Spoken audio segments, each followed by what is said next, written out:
അതിൽ നിന്നൊരു തീപ്പൊരി പാറിയിടുകയോ ചെയ്യുമ്പോൾ അവനുണ്ടാകുന്ന സമൂഹത്തിനുണ്ടാകുന്ന ഒരു വലിയ മാറ്റമുണ്ട്. വാസ്തവത്തിൽ അതിനെ അടവച്ച് വിരിയിക്കുന്നവരാണ് അധ്യാപകർ എന്ന് പറയുന്നത്.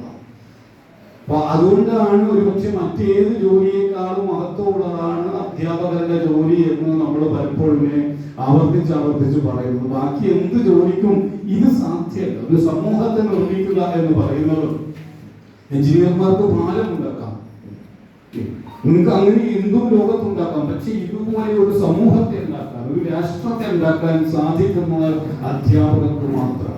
ഇപ്പൊ ഡോക്ടർ ഉണ്ടാകണമെങ്കിൽ അധ്യാപകർ വേണം. അപ്പൊ ഞാനിവിടെ നിന്ന് ഞാൻ ഇതുപോലുള്ള ഏത് പരിപാടിക്ക് പോയാലും ഞാൻ ആദ്യം പറയുക എന്നെ പഠിപ്പിച്ച 2-3 മാഷന്മാരെ പറ്റിയ.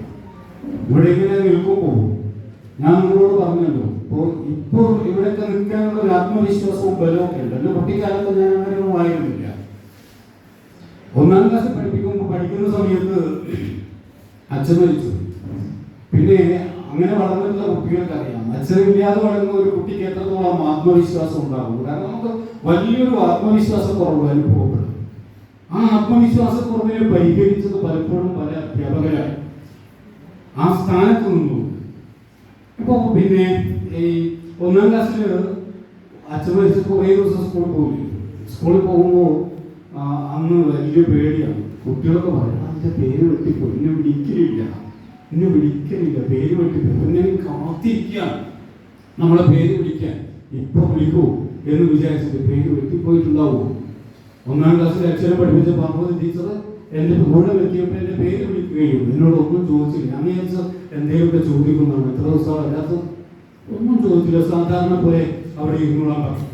അന്ന് അത് മനസ്സിലാക്കാം. പക്ഷെ കുറേ കാലം കഴിയുമ്പോൾ ഞാനിപ്പോഴും അത് പറയുമ്പോൾ എനിക്ക് വൈകാരികത ഉണ്ടായി വരുന്നത് ആ അനുഭവം അത്രമേ ആഴത്തിൽ എന്നെ സ്പർശിച്ചത് കൊണ്ടാണ്. അപ്പോൾ ഞാൻ പറഞ്ഞു വരുന്നത്, ഞാൻ വലുതാകുമ്പോൾ ഞാൻ പഠിക്കുന്നത് എൻ്റെ മുമ്പിൽ വരുന്ന കുട്ടികളോട് അല്ലെങ്കിൽ ഞാൻ പെരുമാറുന്ന മറ്റാളുകളോട് ഞാൻ എങ്ങനെ അനുതാപത്തോടു കൂടി പെരുമാറണം എന്നുള്ളതാണ്. അതൊന്നും അന്ന് ടീച്ചർ പറഞ്ഞിട്ടില്ല. പക്ഷേ അതുണ്ടാക്കി തരുന്ന ഒരു അനുഭവം, അതുണ്ടാക്കി തരുന്ന ഒരു വൈകാരികത, എങ്ങനെ മറ്റുള്ളവരോട് അനുതാപത്തോടെ പെരുമാറാൻ സാധിക്കണം എന്നുള്ളതിനെ കുറിച്ച് ഒരു മൂതമാഷാണ് എന്നെ ആദ്യമായിട്ട്, ഞാൻ വളരെ അപ്പുറത്ത് ആദ്യമായിട്ട് സഞ്ചരിക്കുന്നത് എൻ്റെ അച്ഛനോടും ഏട്ടനോടും അല്ല. ഞാൻ വളരെ അപ്പുറത്ത് തുടങ്ങി വന്നതാണ്. യുവിക വിജ്ഞാന പരീക്ഷ എഴുതാൻ 4ാം ക്ലാസ് പഠിക്കുമ്പോൾ മൂതമാഷ കയ്യും പിടിച്ചിട്ടാണ്. പിന്നെ ഞാൻ ഫ്ലൈറ്റിലെല്ലാം പോയിട്ടുണ്ട്. പക്ഷേ ഞാൻ അപ്പോഴൊക്കെ ഞാൻ ഓർമ്മിക്കാം മൂതമാഷയാണ്. ഇവരൊന്നും ഇപ്പൊ ജീവിച്ചിരിക്കില്ല. അപ്പോ ഈ മാസത്തെ കയ്യും പിടിച്ചിട്ട് യുവിക പരീക്ഷ എഴുതാൻ ആദ്യമായിട്ട് KSRTC ബസ്സിൽ പറയുന്നത് എങ്ങനെയാണ് ചില അധ്യാപകർ നമ്മളെ സ്വാധീനിക്കുന്നത് എന്നുള്ളതിനെ കുറിച്ചാണ്. മാഷ് പറഞ്ഞിട്ടുള്ള എത്രയോ കഥകൾ, ആ കഥകളാണ് ഒരുപക്ഷെ മൂല്യബോധം എന്നുള്ളതിനെ കുറിച്ച് മനസ്സിലാക്കാൻ സഹായിച്ചിട്ടുള്ളത്. ഞങ്ങൾ പഠിപ്പിച്ച കുമാരൻ മാഷ് ഒച്ച തന്നെ ഒരു പറയുമ്പോൾ ഇങ്ങനെ ചെറുത്തം വെക്കുമ്പോൾ കരയെന്നുള്ള ഒച്ചയാണ്. അത് കേട്ടാൽ തന്നെ നമുക്ക് പേടിയാവും. ഈ അടച്ചുറപ്പില്ലാത്ത സ്കൂളിൽ പെട്ട സ്കോളർഷിപ്പ് ഒക്കെ വന്നാൽ സ്കൂളിൽ വെക്കില്ല. ഞാനെൻ്റെ അമ്മേനെ കൂട്ടിയിട്ട് മാഷിന്റെ വീട്ടിൽ പോയിട്ടാണ് സ്കോളർഷിപ്പ് പോകും. അത് വാങ്ങാൻ പോകുമ്പോൾ അന്ന് പോസ്റ്റ് ഓഫീസിൽ നിന്ന് എന്തെങ്കിലും പെൻസിലൊക്കെ കൊണ്ടുവന്നാൽ ₹1 ₹2 പോസ്റ്റ്മാന് കൊടുക്കുന്ന കാലമാണ്. എൻ്റെ അമ്മ അങ്ങനെ എന്തെങ്കിലും ഒന്നിങ്ങനെ കുമാരൻ മാഷ് നോക്കിയാൽ മതി, അപ്പോൾ കുമാരൻ മാഷിന്റെ ഒച്ച സാധാരണയിലും പരുഷമാകും. എന്നിട്ട് മാഷിന്റെ ഒരു നോട്ടവും കൊണ്ട് പിന്നെ അമ്മക്കൊന്നും പറയാൻ തോന്നില്ല. അപ്പോൾ എന്താണ് ജീവിതത്തിൽ ചില മൂല്യങ്ങൾ എന്ന് പഠിക്കുന്നത് ഈ കുമാരൻ മാഷ് കണ്ടിട്ടാണ്. അപ്പൊ ഞാൻ പറഞ്ഞു വന്നത് ഇങ്ങനെ ചില അധ്യാപകർ, അതുകൊണ്ട് ഞാൻ പറഞ്ഞത് മാഷ് വിരിയുക എന്ന് പറയുന്നത് ഈ പറഞ്ഞ 3 അധ്യാപകരും ഇന്ന് ജീവിച്ചിരിപ്പില്ലല്ലോ. പക്ഷെ അവർ വിരിയുന്നത് എന്നെ പോലെ എത്രയോ എൻ്റെ സഹപാഠികളായിട്ടുള്ള വിദ്യാർത്ഥികളിൽ ഈ ഒരു ബോധം, അവർ പകർന്നിട്ടുള്ള മാനവികതയുടെ, അവർ പകർന്നിട്ടുള്ള മൂല്യത്തിന്റെ, അവർ പകർന്നു വെച്ചിട്ടുള്ള ആർദ്രതയുടെ ചില ബോധങ്ങൾ ചിലപ്പോഴെങ്കിലും അതിൽ നിന്ന് സ്ഫുരണങ്ങൾ ഉണ്ടാകുമ്പോൾ, ചിലപ്പോഴെങ്കിലും അത് മറ്റുള്ളവരിലേക്ക് പരന്നൊഴുകുമ്പോൾ അവർ വിരിഞ്ഞു വരുന്നു എന്നാണ് ഞാൻ വിചാരിക്കുന്നത്. അതുകൊണ്ടാണ് ഞാൻ പറഞ്ഞത് മാഷ് വിരിയുന്നു എന്ന് പറയുന്നത് പിരിയുന്ന സന്ദർഭത്തിൽ തെറ്റാകാൻ ഇടയില്ല എന്ന്. അത് ഓർത്തുകൊണ്ടാണ് ഞാനിത് ആരംഭിക്കുന്നത്. ഒരിക്കലും വേറൊരു പ്രയാസം എന്താണെന്ന് ചോദിച്ചാൽ, നിങ്ങളൊക്കെ ഈ അടുത്ത കാലത്ത് BEdോ TTC ഒക്കെ കഴിഞ്ഞു വന്നിട്ടുള്ള ആളുകളാണ്. എന്നോട് ഈ സുഭാഷ് മാഷാണ് എന്നെ ഈ അപകടത്തിൽ കൊണ്ടെത്തിച്ചത്. എന്നോട് ഈ സർഗാത്മകതയും അധ്യാപനവും അല്ലെങ്കിൽ വിദ്യാലയത്തിലെ സർഗാത്മക പ്രവർത്തനങ്ങൾ അത് ഇന്ന് നേരിടുന്ന അതിന്റെ സമകാലിക അവസ്ഥ അങ്ങനെയൊക്കെ അതൊക്കെ ബന്ധപ്പെടുത്തിയിട്ട് എന്തെങ്കിലുമൊക്കെ പറയണമെന്ന് പറഞ്ഞു. അപ്പൊ ഞാൻ കടപ്പുറത്ത് പോയി ഏർപ്പാടാണ് എന്ന് എനിക്കറിയാം. അതിന്റെ ഉത്തരവാദി ഞാനല്ല, സുഭാഷ് മാഷാണ് എന്ന് നിങ്ങൾ വിചാരിച്ചുകൊണ്ട് ഞാൻ ഒന്ന് രണ്ട് കാര്യങ്ങൾ നിങ്ങളുടെ മുമ്പിൽ ആലോചനക്കായി വെക്കുകയാണ്. അല്ലെ, ഇപ്പൊ വിദ്യാഭ്യാസത്തിൽ സർഗാത്മകതയെ കുറിച്ച് സൗന്ദര്യാത്മകതയെ കുറിച്ചൊക്കെ നമ്മൾ ചർച്ച ചെയ്യുന്ന ഒരു കാലത്ത് ഇതൊക്കെ നമ്മൾ എല്ലാ കാലത്തും ചർച്ച ചെയ്യാറുള്ളതാണ്, നമുക്ക് അറിയാവുന്നതുമാണ്. ഇതൊക്കെയാണ് വിദ്യാഭ്യാസത്തിൽ വേണ്ടത് എന്നൊക്കെ ഉള്ളത്. അതിന്റെ സൈദ്ധാന്തിക വശത്തെ കുറിച്ച് നമുക്ക് ആർക്കും യാതൊരു സംശയവുമില്ല. അതിന്റെ നിരവധി അനുഭവ പാഠങ്ങൾ നമ്മുടെയൊക്കെ മുമ്പിൽ ഉണ്ടാവുകയും ചെയ്യും. പക്ഷേ വേറൊരു നിലയ്ക്ക് നമ്മൾ നോക്കുമ്പോൾ നമ്മുടെ വിദ്യാഭ്യാസം ഇന്ന് ഒരു പക്ഷെ അങ്ങനെ അല്ലാത്ത ഒരു മേഖലയിലൂടെ പോകുന്നു. വിദ്യാഭ്യാസം എന്ന് പറയുന്നത് ഒരു സിസ്റ്റമാണ്. ആ സിസ്റ്റം എന്ന് പറയുന്നത് ഞാനിത് ഏതെങ്കിലും ഒരു സിസ്റ്റത്തിന് അതിന്റെ നടത്തിപ്പ് രീതിയെ കുറിച്ച് ഒന്നുമല്ല പറയുന്നത്. പുതിയ ഒരു ലോകക്രമത്തിനകത്ത്, പുതിയ സാമൂഹ്യ വ്യവസ്ഥക്കകത്ത് വിദ്യാഭ്യാസം എന്ന് പറയുന്നത് ഈ വിദ്യാലയങ്ങൾ മാത്രം നിൽക്കുന്ന ഒന്നല്ലല്ലോ, അത് സമൂഹം ഉൾപ്പെടെയുള്ള ഒന്ന് തന്നെയാണ്. അതെല്ലാം കൂടി സഞ്ചരിക്കുന്ന ഒരു വഴി എന്ന് പറയുന്നത് ഈ പറയുന്ന രീതിയിൽ വിദ്യാഭ്യാസത്തെ അങ്ങനെ സർഗാത്മകമാക്കാൻ, അങ്ങനെ സൗന്ദര്യാത്മകമാക്കി തീർക്കാൻ അത്രമേൽ അന്തരീക്ഷം ഒരുക്കുന്ന ഒന്നാണ് എന്ന് എനിക്ക് തോന്നുന്നില്ല. അനുഭവത്തിന്റെ വെളിച്ചത്തിൽ നിങ്ങളും ഒരു പക്ഷേ നമ്മളെല്ലാം ആഗ്രഹിക്കുന്നുണ്ടെങ്കിലും എത്രത്തോളം അത് സാധിക്കുന്നു എന്നുള്ള ഒരു പ്രശ്നമാണ്. ഇപ്പോ ഈ അടുത്ത കാലത്ത് ഒരുപക്ഷെ ഇന്ത്യയേക്കാൾ അദ്ദേഹത്തിന് ഭാവന ചെയ്യാൻ മറ്റൊന്നും ഇല്ലാത്തത് കൊണ്ട് കൂടിയാവാം ഏറ്റവും അധികം ഇന്ത്യയെ കുറിച്ച്, രാഷ്ട്രത്തെ കുറിച്ച് ഭാവന ചെയ്തിട്ടുള്ള ഒരാളുടെ പേർ ഈ കഴിഞ്ഞ കാലയളവിനുള്ളിൽ ആരാണെന്ന് ചോദിച്ചാൽ APJ അബ്ദുൽ കലാം ആയിരിക്കും എന്നൊരു പക്ഷെ നമുക്ക് പറയേണ്ടി വരും. അങ്ങനെ ഭാവന ചെയ്തിട്ടുള്ള അദ്ദേഹം വിദ്യാഭ്യാസത്തെ കുറിച്ച് പറഞ്ഞിട്ടുള്ള ഒരുപാട് കാര്യങ്ങൾ ഗൂഗിൾ ചെയ്താൽ തന്നെ നമുക്ക് കിട്ടുന്ന കാര്യങ്ങളാണ്. എന്താണ് ലേണിംഗ് എന്ന് പറയുന്നത്? എന്താണ് ലേണിംഗ്? നമ്മളെ ക്രിയേറ്റിവിറ്റിയിലേക്ക് നയിക്കുന്നതാകണം. ക്രിയേറ്റിവിറ്റി നമ്മളെ തിങ്കിങ്ങിലേക്ക്, ആലോചനയിലേക്ക് നയിക്കുന്നതാകണം. തിങ്കിങ് ലീഡ്സ് ടു അതാണ് നോളജ് എന്ന് പറയുന്നത്. നോളജ് ലീഡ്സ് ടു ആക്ഷൻ അല്ലെങ്കിൽ വാല്യൂസ് എന്ന് പറയുന്നത്. ഇങ്ങനെയൊക്കെ ഒരുപാട് കാര്യങ്ങൾ അദ്ദേഹമൊക്കെ പറഞ്ഞു വെച്ചിട്ടുണ്ട്. ഞാനിത് വിദ്യാഭ്യാസ മനഃശാസ്ത്രജ്ഞനെ കുറിച്ചൊന്നും പറയാത്തത് ഞാൻ നിങ്ങൾ പറഞ്ഞ പോലെ ഇത് രണ്ടും പഠിച്ചിട്ടില്ല എന്നുള്ളത് കൊണ്ടാണ് കേട്ടോ. നമ്മൾ ഇതുപോലെ അബ്ദുൽ കലാമിന്റെയൊക്കെ അത്യാവശ്യം പുസ്തകങ്ങളൊക്കെ വായിച്ചിട്ടുള്ള, കേട്ടിട്ടുള്ള ഒരു അറിവ് വെച്ച് പറയാം. അപ്പോ വിദ്യാഭ്യാസം എന്ന് പറയുന്നത് ക്രിയേറ്റിവിറ്റിയിലേക്ക് നയിക്കുന്നതാകണം. ക്രിയേറ്റിവിറ്റി ആലോചനയിലേക്കും, ആലോചന അറിവിലേക്കും, അറിവ് പ്രവൃത്തിയിലേക്ക് അല്ലെങ്കിൽ മൂല്യങ്ങളിലേക്കും ഒക്കെ നയിക്കുന്നതും ആകണം എന്നൊക്കെ ഇതിലൊന്നും ആർക്കും തർക്കമില്ല. പക്ഷേ നമ്മുടെ അന്തരീക്ഷത്തിൽ അതൊക്കെ എത്രത്തോളം നടക്കുന്നുണ്ട് എന്നുള്ളതാണ് ചോദ്യം എന്ന് പറയുന്നത്. ഇപ്പൊ സർഗാത്മകമാവുക എന്ന് പറഞ്ഞാൽ എന്താണ്? സൗന്ദര്യാത്മകമാവുക എന്ന് പറഞ്ഞാൽ എന്താണ്? ഇപ്പൊ സർഗാത്മകമായി തീരുക എന്ന് പറയുന്നത് അറിവ്, ഏതൊരു അറിവും ആ അറിവിലേക്ക് കുട്ടി എത്തിച്ചേരുന്നത്, ആ അറിവിനെ കുട്ടി പ്രയോജനപ്പെടുത്തുന്നത് വ്യത്യസ്തമായ രീതിയിലാവുക, നവീനമായ രീതിയിലേക്ക്, പുതിയ രീതിയിലേക്ക് അവന് പ്രവേശിക്കാൻ സാധിക്കുക, പുതിയ ഭാവനകളിലേക്ക് പോകാൻ സാധിക്കുക. പുതിയ ഭാവനകളിലേക്ക്, പുതിയ രീതികളിലേക്ക് സഞ്ചരിക്കുന്നതോടെ അവൻ മനസ്സിലാക്കുന്ന അല്ലെങ്കിൽ അവന്റെ മനസ്സിലാക്കലുകളുടെ ലോകത്ത് നിന്ന് വേറിട്ട് ചിന്തക്ക് ഓരോന്നിനും നമ്മൾ ചില ഫ്രെയിമുകൾ ഉണ്ടാക്കി വെച്ചിട്ടുണ്ടല്ലോ. ചിന്തക്ക് നമുക്ക് ചട്ടക്കൂടുകളുണ്ട്. ഈ ചട്ടക്കൂടുകളുടെ പുറത്തേക്ക് കടന്ന് ചിന്തിക്കാൻ സാധിക്കുക എന്ന് പറയുന്നത് ഒന്നും കൂട്ടിയാൽ 2 എന്ന് മാത്രം പഠിപ്പിച്ചു വെച്ചിട്ടുള്ള ഒരിടത്ത് ഒന്നും കൂട്ടിയാൽ ഇങ്ങനെ വലിയ ഒന്നുണ്ടാകാൻ സാധിക്കും എന്നുള്ളത് വാസ്തവത്തിൽ ഈ ചട്ടക്കൂടിന് പുറത്തേക്കുള്ള ഒരു സഞ്ചാരമാണ്.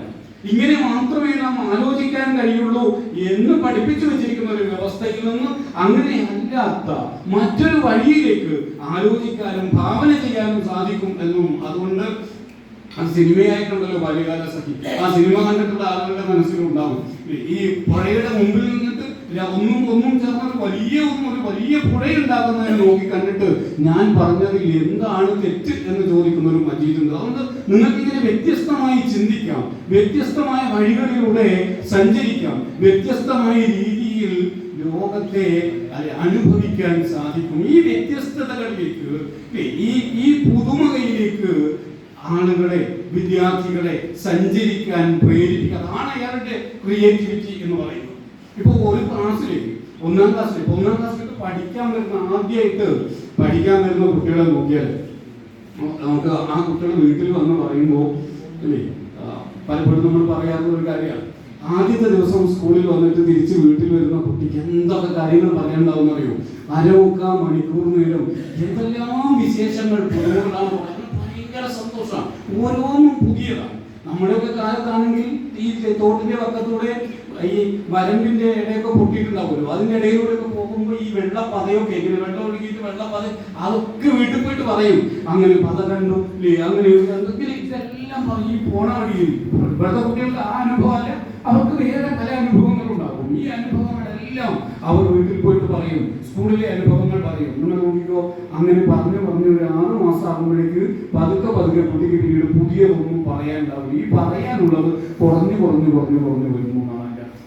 ഈ കുറഞ്ഞു വരുന്നത് എന്ന് പറയുന്നത് എന്തുകൊണ്ടാണ്? പിന്നെ അവന് പഴയതുപോലുള്ള ചോദ്യങ്ങൾ ഉണ്ടാവുന്നില്ല എന്നുള്ളതാണ്. ഈ ചോദ്യങ്ങൾ ഇല്ലാതാകുന്നത് ഒരുപക്ഷെ നമ്മുടെ വ്യവസ്ഥ പല രീതിയിൽ അയാളെ ക്രമീകരിച്ച് എടുക്കുന്നത് കൊണ്ട് കൂടിയാകും.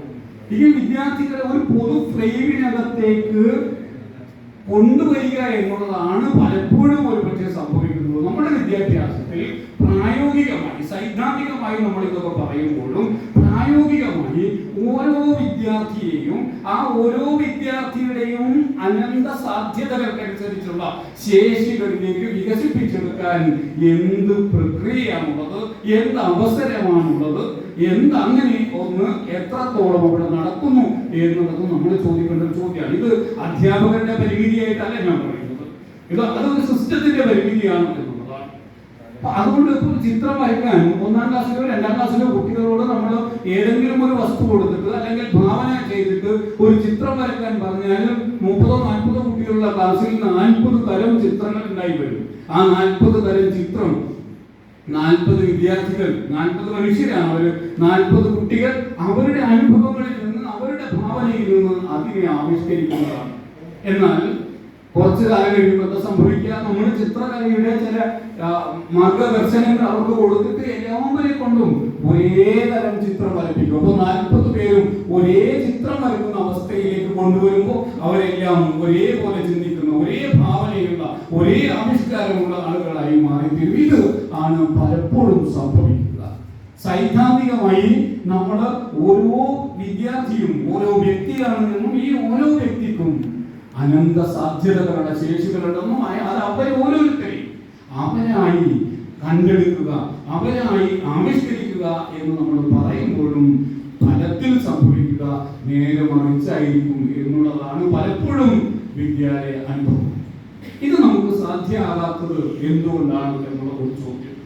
അപ്പൊ അതുകൊണ്ട് അതിലേക്ക് വിദ്യാർത്ഥികളെ ഉണർത്തിയെടുക്കുക എന്നുള്ളത്, ഓരോ വിദ്യാർത്ഥിയെയും ആ രീതിയിൽ അവരവരെ കണ്ടെത്തുന്ന രീതിയിലേക്ക് വികസിപ്പിച്ചെടുക്കുക എന്നുള്ളതിന് നമുക്ക് എന്താണ്, അയാൾക്ക് വൈചാരികമായിട്ടുള്ള വികാസം മാത്രം ഉണ്ടായാൽ പോരാ, വൈകാരികമായ വികാസത്തെ കൂടി ഉണ്ടാക്കിയെടുക്കാൻ സാധിക്കും. വൈചാരികമായ വികാസത്തെയും വൈകാരിക വികാസത്തെയും ഒരുമിച്ച് സാധ്യമാക്കണമെന്നുണ്ടെങ്കിൽ അതിന് നമുക്ക് അവരിലേക്ക് വിവരം മാത്രം സംപ്രേഷണം ചെയ്താൽ മതിയാവുകയില്ല. അവരിലേക്ക് അറിവിനെ കൂടി സന്നിവേശിപ്പിക്കാൻ സാധിക്കുന്ന, അറിവിനെ കൂടി സന്നിവേശിപ്പിക്കാൻ സാധിക്കുന്ന തരത്തിൽ നമ്മുടെ വിദ്യാഭ്യാസം മാറി വരേണ്ടത്. അതെത്രത്തോളം നമ്മുടെ ക്ലാസ് മുറികൾക്കകത്ത് നടക്കുന്നു എന്നൊരു ചോദ്യം. അറിവിനെ കൂടി സന്നിവേശിപ്പിക്കുക എന്ന് പറയുന്നത്, ഇപ്പോ ഒരാൾക്ക് എന്താണ് ബയോളജി ക്ലാസ്സിൽ ജീനസ് എന്ന് പറയുന്നത്, ജീനസും സ്പീഷീസും. അപ്പൊ അതിൽ ജീനസ് എന്ന് പറഞ്ഞാൽ എന്താണ് എന്ന് ചോദിച്ചാൽ അതിന് നിർവചനം ഉണ്ടാവുമല്ലോ, ഞാൻ പണ്ട് പഠിച്ചതാണ്. A group of organisms or plants who are reproductively isolated from other such group. പ്രത്യുൽപാദനപരമായി മറ്റുള്ളതിൽ നിന്ന് വേർതിരിച്ച് നിർത്തിയിരിക്കുന്ന ഒന്നാണ് ഒരു പ്രത്യേക വിഭാഗം ജന്തുക്കൾ അല്ലെങ്കിൽ പ്രത്യേക വിഭാഗം ചെടികൾ, ഇതിനെയാണ് നമ്മളൊരു ജീനസ് എന്ന് വിളിക്കുന്നത് എന്ന് നിർവചനമായിട്ട് നമുക്ക് പഠിപ്പിക്കാം. ഇത് മിക്കവാറും ബോട്ടണിയിലും അതുപോലെ സുവോളജിയിലും ക്ലാസിഫിക്കേഷൻ പഠിക്കുന്ന എല്ലാ വിദ്യാർത്ഥികളും ഇത് പഠിച്ചു പോകും. അനിമൽ കിങ്ഡവും പ്ലാന്റ് കിങ്ഡവും നമ്മൾ വേർതിരിച്ച് ക്ലാസിഫിക്കേഷൻ പഠിക്കുന്ന എല്ലാ കുട്ടികളും ഇതുപോലെ സൂക്ഷ്മജീവി മുതൽ ബഹുകോശ ജീവികൾ വരെയുള്ള അല്ലെങ്കിൽ മാമൽസ് വരെയുള്ള എല്ലാ ചെടികളെയും വർഗീകരിച്ച് ഇങ്ങനെ പഠിക്കുന്നു. പക്ഷെ ഇത് പഠിപ്പിക്കുന്ന കൂട്ടത്തിൽ നമ്മൾ ഒരിടത്തും ജീനസ് എന്ന് പറയുന്നത് reproductively isolated from other such groups എന്നാണ് പറയുന്നതെങ്കിൽ ഈ കുട്ടിയുടെ മനസ്സിൽ ഇതാണ് ഒരു ജീനസ് എങ്കിൽ മനുഷ്യൻ ഹോമോസാപ്പിയൻസ് എന്ന് പറയുന്ന ഒരു ജീനസ് ആണ്. ഈ ജീനസിന് അല്ലെങ്കിൽ ഇങ്ങനെ ഒരു സ്പീഷീസിന് ഈ സ്പീഷീസ് പരസ്പരം ഇങ്ങനെ വേർതിരിഞ്ഞു നിൽക്കുന്നു, തൊട്ടുകൂടാത്തവരായി പല ജാതിക്കാരായി പല മതക്കാരായി ഇങ്ങനെ നിൽക്കുന്നത് എന്തിനാണ്, എന്താണ് പിന്നെ ഇവർക്കിടയിലുള്ള വ്യത്യാസം എന്നുള്ള ഒരു ചോദ്യം ജീവശാസ്ത്രത്തിന്റെ ഒരു ക്ലാസ്സിൽ നിന്ന് പലപ്പോഴും ഉണ്ടാക്കാൻ നമുക്ക് സാധിക്കാറുണ്ട്. ഇതാണ് അറിവും വിവരവും തമ്മിലുള്ള വ്യത്യാസം. ഒരു സ്പീഷീസിന്റെ നിർവചനം എന്ന് പറഞ്ഞാൽ, ഞാൻ നേരത്തെ ജീനസ് എന്ന് പറഞ്ഞാൽ നിങ്ങൾ സ്പീഷീസ് എന്നും കൂടി ഞാൻ പറഞ്ഞില്ല. പണ്ട് ഡിഗ്രി സുവോളജി ആയിരുന്നു, പിന്നെ കഴിഞ്ഞ കാലം കുറച്ചായി, എത്ര വട്ടം ഇപ്പൊ പൂത്തു കാലം എന്ന് പറഞ്ഞ കാലം കുറയായി അത് കഴിഞ്ഞിട്ട്. അപ്പൊ അതുകൊണ്ട് ഈ സ്പീഷീസ് പഠിക്കുന്ന ഒരാൾക്ക് എന്തുകൊണ്ടാണ് ഒരേ സ്പീഷീസ് ആയിട്ടും ഹോമോസാപ്പിയൻസ് എന്ന ഈ സ്പീഷീസിന് ഇത്രയധികം വ്യത്യാസങ്ങൾ, ഇങ്ങനെ തൊട്ടുകൂടാത്ത ആളുകളായി, തീണ്ടിക്കൂടാത്ത ആളുകളായി, പല ജാതിയിലും മതത്തിലും പെട്ട ആളുകളായി, ചിലപ്പോൾ സൗഹൃദങ്ങൾ തന്നെ ഇല്ലാത്ത ആളുകളായി ഇങ്ങനെ ജീവിക്കുന്നത് എന്തുകൊണ്ടാണ് എന്ന ഒരു ചോദ്യത്തെ ഉത്പാദിപ്പിക്കാൻ ഒരു ജീവശാസ്ത്ര ക്ലാസ്സിന് കഴിയുന്നില്ല. അതിന് കഴിയുമ്പോഴാണ്, അതിന് കഴിയാത്തിടത്തോളം അതൊരു വിവരം മാത്രമാണ്. അയാൾക്ക് ഈ ഇൻഫർമേഷൻ ഉണ്ട്, അയാൾക്ക് ഈ സാപ്പിയൻസിനെ കുറിച്ചുള്ള അല്ലെങ്കിൽ സ്പീഷീസിനെ കുറിച്ചുള്ള നിർവചനം അയാൾക്കറിയാം. പക്ഷെ ആ നിർവചനം അയാൾ ആ നിർവചനത്തിന്റെ വെളിച്ചത്തിൽ ലോകത്തെ നോക്കിക്കാണാൻ തുടങ്ങുമ്പോ, തന്റെ അനുഭവങ്ങളെ നോക്കിക്കാണാൻ തുടങ്ങുമ്പോ, തന്റെ ചുറ്റുപാടുകളെ നോക്കിക്കാണാൻ തുടങ്ങുമ്പോ, ആ വിവരത്തിൽ നിന്നുണ്ടാക്കുന്ന യുക്തികളുടെ ബന്ധം അല്ലെങ്കിൽ സമാനമായ വിവരങ്ങൾ ചേർത്ത് വെച്ചുണ്ടാക്കുന്ന യുക്തിയുടെ വെളിച്ചത്തിൽ അയാൾ ലോകത്തെ നോക്കിക്കാണുകയും അനുഭവങ്ങളെ നോക്കിക്കാണുകയും അതിനെ വിശദീകരിക്കാൻ ശ്രമിക്കുകയും ചെയ്യുമ്പോഴാണ് ഈ അറിവ്, ഈ വിവരം അറിവായിട്ട് മാറി, ഇൻഫർമേഷൻ എന്ന് പറയുന്നത് നോളജ് ആയി മാറിത്തീരുന്നത് അപ്പോൾ മാത്രമാണ്. അങ്ങനെ മാറിത്തീരുമ്പോൾ അയാൾ നവീകരിക്കപ്പെടുക കൂടി ചെയ്യുന്നു എന്നുള്ളതാണ്. ഈ നവീകരണം നടക്കണം എന്നുണ്ടെങ്കിൽ വിവരത്തെ അറിവാക്കി, ഇൻഫർമേഷനെ നോളജ് ആക്കി മാറ്റി തീർക്കുന്ന പ്രക്രിയ ക്ലാസ് മുറിയിൽ നടക്കണം. നാരായണ ഗുരു ഈ പറയുന്ന ജീനസിന്റെ സ്പീഷീസിന്റെ നിർവചനം പഠിച്ചിട്ടുണ്ടോ എന്ന് നമുക്ക് അറിഞ്ഞൂടാ. പക്ഷേ നാരായണ ഗുരു പറഞ്ഞത് മനുഷ്യൻ എന്ന് പറയുന്നത് ഒറ്റ ജാതിയാണ്. ആ ഒറ്റ ജാതി എന്ന് പറഞ്ഞാൽ പുണർന്ന് പുലർന്ന് പെറുന്ന ജീവിയാണ്. പുണർന്ന് പുലർന്ന് പെറുന്ന ജീവി എന്നുള്ളതാണ് ഞാൻ നേരത്തെ പറഞ്ഞ reproductively isolated from other such groups എന്ന് പറയുന്നത്. പ്രത്യുൽപാദനപരമായി വേർതിരിപ്പിക്കപ്പെട്ട ഒരു ഇനം, ഒരു ജനുസ്, അതാണ് സ്പീഷീസ് എന്ന് പറയുന്നത്. അപ്പൊ നാരായണ ഗുരുവിന് ഇങ്ങനെ പറയാൻ സാധിച്ചു. നിങ്ങൾ ജീവശാസ്ത്രത്തിന്റെ ക്ലാസ്സിൽ നാരായണ ഗുരുവിനെ കൂടി ചേർത്ത് വെച്ചാൽ ജാതി എന്താണ്, മതം എന്താണ്, അല്ലെ ഈ സ്പീഷീസ് എന്ന് പറയുന്നത് എന്താണ്. അപ്പൊ ഇങ്ങനെ കുട്ടിക്ക് ഈ വിവരത്തെ തന്റെ ചുറ്റുപാടുകളുമായി ചേർത്ത് വെച്ച് വിജ്ഞാനമാക്കി മാറ്റി തീർക്കാനും ആ വിജ്ഞാനം ഈ കുട്ടിയെ മാറ്റി തീർക്കും. നിങ്ങളുടെ വിവരം കുട്ടിയെ മാറ്റി തീർക്കുന്നില്ല. വിജ്ഞാനമാകുമ്പോ അപ്പൊ പിന്നെ ഈ വ്യത്യാസത്തിന് ഒരു അടിസ്ഥാനവും ഇല്ല എന്നും അത് അയാളുടെ പ്രായോഗിക ജീവിതത്തിലേക്ക് അങ്ങനെ വ്യത്യസ്തത ആവശ്യമില്ല എന്നുള്ള ബോധ്യത്തിലേക്ക് അയാളെ വരുത്തും എന്നുള്ളതാണ്.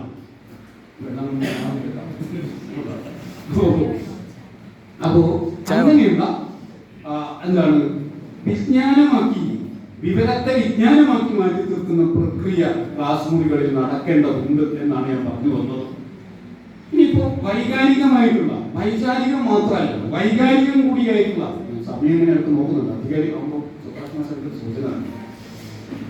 ഈ വൈകാരികമായിട്ടുള്ള ഒരു വികാസം വിദ്യാർത്ഥികൾക്കുണ്ട്. ഞാൻ എൻ്റെ ഒരു അനുഭവം പറയും. ഞാൻ മാഹി ഗവൺമെന്റ് കോളേജിൽ 15 കൊല്ലം അധ്യാപകനായി ജോലി എടുത്തു. മാഹിയില് ഈ യുവജനോത്സവം നടക്കുന്ന യൂത്ത് ഫെസ്റ്റിവൽ എന്ന് പറയുന്നത് ഓരോ വിദ്യാർത്ഥി സംഘടനക്കാരാണ് അതിന്റെ പിന്നെ ടീം ലീഡർമാരായിട്ട് വരും, ഹൗസ് ക്യാപ്റ്റന്മാർ. ഈ ഹൗസ് ക്യാപ്റ്റന്മാരുടെ നേതൃത്വത്തിലാണ് മത്സരം. അപ്പൊ എനിക്ക് പല രാഷ്ട്രീയ പാർട്ടി വിദ്യാർത്ഥി സംഘടനകളുണ്ടാവും. എനിക്ക് ഏറ്റവും വിയോജിപ്പെടും, അങ്ങേയറ്റം വിയോജിപ്പുള്ള ഒരു രാഷ്ട്രീയ വിദ്യാർത്ഥി സംഘടനയാണ് കുട്ടികളും അവരും ടീം ലീഡർമാരൊക്കെ ആയിട്ട് ഇങ്ങനെ ഒരു ഹൗസിന്റെ ലീഡർമാർ. അവരുമായിട്ടൊരു പ്രശ്നമുണ്ടായി. ഞാൻ ഈ കൺവീനറാണ്, അവിടുത്തെ ആർട്സ് ഫെസ്റ്റിവൽ നടക്കുമ്പോൾ അതിന്റെ കൺവീനർ. പ്രശ്നം എന്താണെന്ന് ചോദിച്ചാൽ അവിടുത്തെ ഒരു മാഷ് ഈ കുട്ടികളുടെ ടാബ്ലൊക്കെ കുട്ടികളുടെ പ്രായം നമുക്കറിയാം, ഒരു മത്സരം എന്നൊക്കെ പറയുന്നത് എങ്ങനെയായാലും നമ്മൾ തന്നെ ജയിക്കണം എന്ന് വിചാരിച്ച് നിൽക്കുന്ന ആളുകൾ. അങ്ങനെ നിൽക്കുന്ന ആളുകളെ അവർ ഈ മത്സരം ഭംഗിയാകാൻ വേണ്ടിയിട്ട് ചെടിയും കളിമണ്ണൊക്കെ കൊണ്ടുവന്ന് ടാബ്ലോ ഉണ്ടാക്കാൻ വേണ്ടിയിട്ട് മുഴുവൻ ചെടിയിൽ എല്ലാവരും ഇങ്ങനെ പൊളിപ്പിച്ചെടുത്തു. ഇതൊക്കെ ചെയ്യുന്നത് ഒരു ഡിപ്പാർട്ട്മെന്റിന്റെ ശുചിമുറിയിൽ നിന്നാണ്. അപ്പൊ അവിടെ നിന്നെല്ലാം ഇങ്ങനെ ചെടിയൊക്കെ ആക്കി വന്നപ്പോ അദ്ദേഹം പിള്ളേരല്ലേ, അവർ ചിലപ്പോൾ ഈ കൈയൊക്കെ ചുമരങ്ങളിൽ വെക്കും. അപ്പൊ അവിടെ വെള്ളടയാളൊക്കെ ഉണ്ടാകും. ഇത് കണ്ടു വന്നിട്ട് ഒരു മാഷ് ഭയങ്കര ചീത്തയാണ് ഇവിടെ. ഈ മാതിരി ചീത്ത അമ്മാതി കണ്ണു പൊട്ടുന്ന ചീത്ത.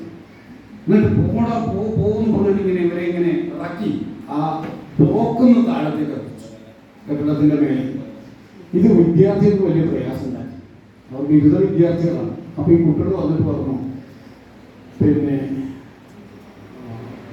ഇനി പരിപാടി വേണ്ട, ഞങ്ങളെ നിർത്തണം, കർത്തം കാണും. കർത്തം കാണുമ്പോൾ ഈ കുട്ടികളും ഞാനും ഉണ്ട്, വേറെ 2 മാഷന്മാരും ഉണ്ട് വേദിയിൽ. പിന്നെ കുട്ടികൾ പറയാം, ഞങ്ങൾ എത്ര പ്രയാസപ്പെട്ടിട്ടാണ് ഇത് നടത്തുന്നതെന്ന് മാഷിനാണ്. കോളേജിൽ നിന്ന് 2000 രൂപ കിട്ടുന്നത് കൊണ്ടല്ല. ഇവിടുത്തെ ഓരോ ബ്രാൻഡ് ഷാപ്പിലും ഈ ഉച്ചക്ക് ഞങ്ങൾ കയറി ഇറങ്ങിയിട്ട് 5 രൂപ 10 രൂപ പിരിച്ചുണ്ടാക്കിയിട്ടാണ് മാഷി ഞങ്ങളുടെ ഇവിടുത്തെ കുട്ടികളല്ലേ. അവിടെ ലേശം ചെളിയായി വിചാരിച്ച് ഇങ്ങനെ ഞങ്ങളെ ആട്ടിപ്പറയും. ഈ കുട്ടികൾ ഭയങ്കര സങ്കടമാണ് പറയുന്നത്. കേട്ടപ്പോ എനിക്ക് വാസ്തവത്തിൽ ഞാൻ പറയുന്നത് ഇത് പറയുന്നത് ഞാനുമായിട്ട് ഏറ്റവും വിയോജിപ്പെട്ട രാഷ്ട്രീയ സംഘടനയുടെ വിദ്യാർത്ഥികൾ. പക്ഷെ ഈ പിള്ളേർ ഇങ്ങനെ പറയുന്നത് എനിക്ക് എന്റെ കണ്ണ് അറിയാതെ നന്ദി. എന്റെ കണ്ണ് പറഞ്ഞതും എന്റെ മുമ്പിൽ നിൽക്കുന്ന സെക്രട്ടറി പറയണം, സാർ ഞങ്ങൾക്ക് ഒരു പ്രശ്നമില്ല, പരിപാടി നടക്കട്ടെ, ഒരു പ്രശ്നമില്ല. ഇതാണ് നമ്മുടെ കുട്ടികൾ, അത്രക്കേ ഉള്ളൂ നമ്മുടെ കുട്ടികൾ. ഈ തിരിച്ചറിവാണ് വാസ്തവത്തിൽ പ്രധാനം. കുട്ടികളുടെ കൂടെ നമ്മൾ അധ്യാപകർ ഉണ്ട് എന്ന് ഞാൻ പറഞ്ഞല്ലോ. ഇത്ര എല്ലാ വിയോജിപ്പുകളും ഉണ്ടെങ്കിലും ആ വിയോജിപ്പിനിടയിൽ അവർ നമ്മുടെ കുട്ടികളാണ് എന്ന് നമ്മൾ വിചാരിക്കുമ്പോൾ, അങ്ങനെ നമുക്ക് തോന്നുമ്പോൾ, നമ്മളിങ്ങനെ എന്താകുമ്പോൾ തീർച്ചയായിട്ടും അത് തിരിച്ചുകൊണ്ടാകുന്ന കുട്ടികളാണ്. അപ്പൊ ഇങ്ങനെ പെരുമാറാൻ സാധിക്കുന്നത് അവിടെ ഒരു കലാപരിപാടി നടക്കുകയാണ്. ഒരു കലയുടെ അന്തരീക്ഷത്തിൽ വിദ്യാർത്ഥികൾക്ക് അങ്ങനെ പരസ്പരം മനസ്സിലാക്കാൻ അവിടെ പിന്നെ വേറൊരു സ്പർദ്ധയുമില്ല. ആ പ്രശ്നങ്ങളെല്ലാം പിന്നെ അവിടെ സോൾവ് ആവുകയാണ് അതോടുകൂടി. അപ്പൊ ഇങ്ങനെ പരസ്പരം തിരിച്ചറിയാൻ, പരസ്പരം ഹൃദയം കൊണ്ട് ഒന്നാകാനൊക്കെ കഴിയുന്ന മട്ടിലുള്ള ഒരു ബന്ധം അധ്യാപകർക്കും വിദ്യാർത്ഥികൾക്കും ഇടയിൽ പ്രവർത്തിക്കുന്നുണ്ട്. ഇതിനെ നമുക്ക് എങ്ങനെയാണ് കഥകളിലൂടെ, കലാപ്രവർത്തനങ്ങളിലൂടെ, ഇപ്പൊ പുതിയ കാലത്ത് സാങ്കേതിക വികാസത്തിന്റെ ഒരു കാലത്ത് അത് പറയുമ്പോൾ പ്രത്യേകിച്ച് കോവിഡ് അനന്തരമുള്ള ക്ലാസ് മുറി എന്ന് പറയുന്നത് നമുക്ക് വലിയ വെല്ലുവിളികൾ ഉണ്ടാകുന്ന ഒരു ക്ലാസ് മുറിയാണ്. അത് സമയം തന്നെ നമുക്ക് അവസാനം പറയാം. കാരണം കോവിഡ് അനന്തരം എന്ന് പറയുന്നത് നമ്മൾ പഴയതുപോലെയല്ല. ഇപ്പൊ സ്കൂളിൽ വരുമ്പോഴും സ്കൂളിൽ കൊണ്ടുവരാൻ പാടില്ല എന്നൊക്കെയാണ് നിയമമെങ്കിലും വീട്ടിലെത്തിയാൽ മിക്കവാറും കുട്ടികളുടെ എല്ലാ കുട്ടികളുടെയും കയ്യിൽ ഇതൊരു പഠനോപകരണമായിട്ട് മൊബൈൽ ഫോൺ കൊണ്ടുവരും. ആ പഠനോപകരണത്തിൽ നിന്ന് അവർക്ക് ലഭ്യമാകുന്നത് പഠിക്കാനുള്ളത് മാത്രമല്ല എന്നും പലതും വിദ്യാർത്ഥികളുടെ കണ്ണുകളുടെ നോട്ടത്തിൽ പോലും മാറ്റങ്ങൾ ഉണ്ടാകുന്നു എന്ന് ക്ലാസ് മുറിയിൽ നിന്നും തിരിച്ച് അധ്യാപകർക്കും അധ്യാപികമാർക്കും ഒക്കെ പറയാനുള്ള ഒരു കാലം കൂടിയാണ് ഇത്. അവരെങ്ങനെ ഇതിൽ നിന്നൊക്കെ രൂപപ്പെടുന്നു എന്നുള്ളത്.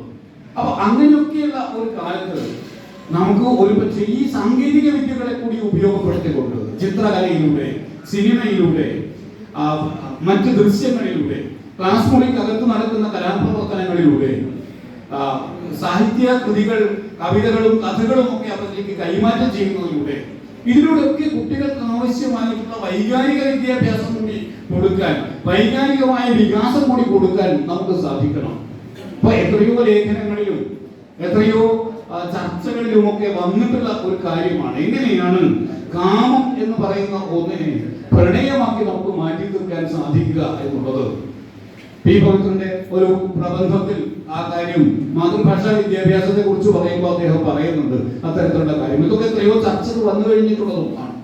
എന്തുകൊണ്ടാണ് സ്ത്രീ എന്ന് പറയുന്നത് ഒരു പുരുഷ മേധാവിത്വ സമൂഹത്തിനകത്ത് സ്ത്രീയെ ചരക്കായിട്ട് കാണുക, വസ്തുവായിട്ട് കാണുക, പുരുഷന്റെ സന്തോഷത്തിനുള്ളതാണ് എന്ന് കാണുക, ഈ ഒരു ചിന്ത, ആ ഒരു ചിന്ത മാത്രമല്ല, പുരുഷ മേധാവിത്വ സമൂഹം ഒരു ഭാഗത്ത് അധികാരം അങ്ങനെ നിലനിൽക്കുന്നതോടൊപ്പം തന്നെ മറ്റൊരു ഭാഗത്ത് പ്ലഷർ ഇൻഡസ്ട്രി എന്ന് പറയുന്ന ആഹ്ലാദ വ്യവസായം എന്ന് പറയുന്നത് വേറൊരു ഭാഗത്ത് വികസിച്ചു വരികയും ആഹ്ലാദമാണ് ഏറ്റവും പ്രധാനം എന്ന് വരികയും അത് ചുരുങ്ങി ശരീരമാണ് പ്രധാനമെന്നും ശരീരത്തിന്റെ ആഹ്ലാദമാണ് പ്രധാനം എന്നൊക്കെ വരുന്ന അത്തരം പ്രത്യയശാസ്ത്രങ്ങൾ രൂപപ്പെടുന്ന ഒരു സമൂഹത്തിൽ സ്ത്രീയെ പുരുഷന്റെ കാമപീഡയ്ക്കുള്ള ഉപകരണം മാത്രമായി കാണുന്ന ഒരിടത്ത് അവരെ ഒരു വസ്തുവായി മാത്രം കാണുന്ന ഒരു സമൂഹത്തിലാണ് ഈ പീഡനങ്ങൾ ഏറ്റവും അധികം കാണുന്നത് എന്ന് ധാരാളം പഠനങ്ങളൊക്കെ പറയും.